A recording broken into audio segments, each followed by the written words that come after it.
Unless you've been bankrupted or disqualified from acting as a director, there's actually nothing to stop you setting up as many limited companies as you like.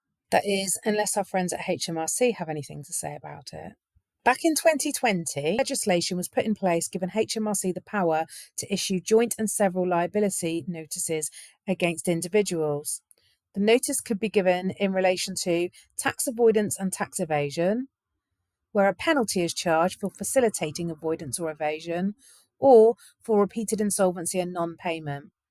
And in this video, I'm just going to focus on repeated insolvency and non-payment. HMRC need to satisfy themselves that 4 conditions have been met by those directors in question in order to be able to issue a JLN. The first condition states that in the last 5 years, the individual in question had a relevant connection to at least 2 old companies that were subject to an insolvency procedure and had a tax liability. Let me break that down a little bit. So the first question to ask is, do you have a relevant connection to 2 old companies? Relevant connection means a director, shadow director, or a participator. The next question to ask yourself is whether or not you've had 2 old companies that were subject to an insolvency procedure. Subject to an insolvency procedure basically means where the company was wound up, liquidated, placed into administration, or went through a company voluntary arrangement known as a CVA. Both of those companies needed to have a tax liability, but that doesn't necessarily mean a debt. It can also mean outstanding tax returns that weren't filed.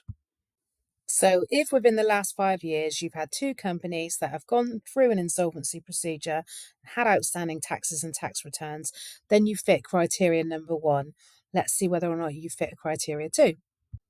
The second condition applies when the director has been involved with a new company that is or has been carrying on in a similar trade to any of the prior 2 old companies.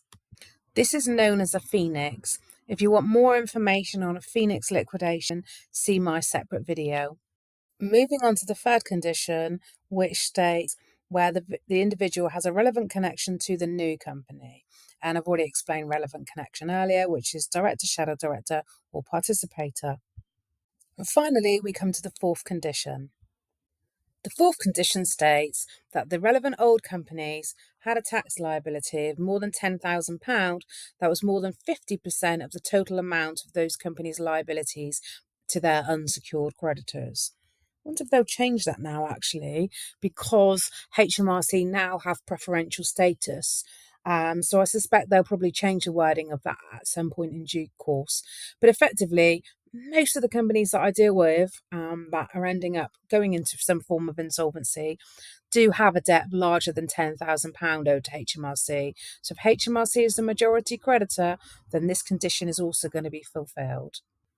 So if you're a director who's had 2 liquidations, for example, under your belt, and in both those cases HMRC were the majority creditor, and you've started again via a Phoenix company, then you need to be careful because you may find yourself landed with a JLN from HMRC.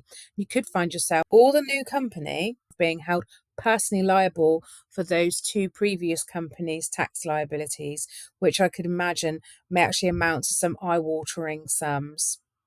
I've put a link to the website, which gives more information about the guidance in the description. I hope you found this video useful.